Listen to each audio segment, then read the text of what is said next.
তো আমার ছেলে ভয় পায়, মানে একা থাকতেই ভয় পায়, মানে ঘরে বাইরেই যায় না আমি ছাড়া, এতটাই ভয় পায়, ঘরে থাকতেও আমাকে লাগে।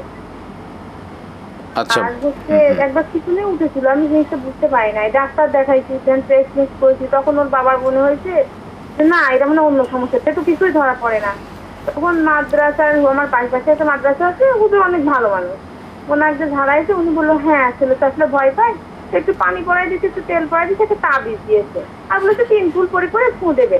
তা আমি ওকেও শিখাইছি, ও 3 ফুল পরে মাঝে মাঝে 4-6 বছর বললেই পরে, আমিও একটু পরে পরে ফু দিই।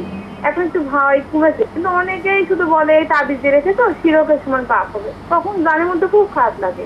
দর্শক, আপনার 6.5 বছরের বাচ্চা যে ভয় পায়, এই ভয় পাওয়াটা হতে পারে যে এটা তার হাড় দুর্বল। অনেকে শারীরিক অসুস্থ হলে তারা সামান্য কিছুতে ভয় পায়, যেমন ছোটো ছোটো বাচ্চারা একটু আওয়াজ হলেই তারা ভড়কে যায়, এটি হতে পারে। আবার বাচ্চাদের প্রতি দুষ্ট জিনের উপদ্রবটা তুলনামূলক একটু বেশি থাকে, সে কারণে তারা ভয় পাওয়ার একটা আশঙ্কা থাকে।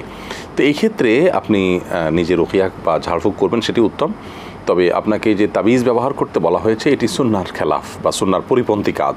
নবী করিম সাল্লাল্লাহু আলাইহি ওয়াসাল্লাম কখনো তাবিজ নিজে ব্যবহার করেননি, কাউকে তাবিজ দিতে বলেননি। তিনি যেটি করেছেন সেটি হলো এই জাতীয় সমস্যাগুলোতে কোরআনে কারিমের বিভিন্ন সূরা আয়াত পড়ে বা বিভিন্ন দোয়া পড়ে আল্লাহ তাআলার কাছে শিফা বা আরোগ্য লাভের চেষ্টা করেছেন। এটি সুন্নাহ দ্বারা সাব্যস্ত, এবং যেটি আপনি বলেছেন যে 3 কুল পড়ার কথা বলা আছে, ডেফিনেটলি সেটি সুন্নাহ দ্বারা সাব্যস্ত, এটি আপনি করতে পারেন।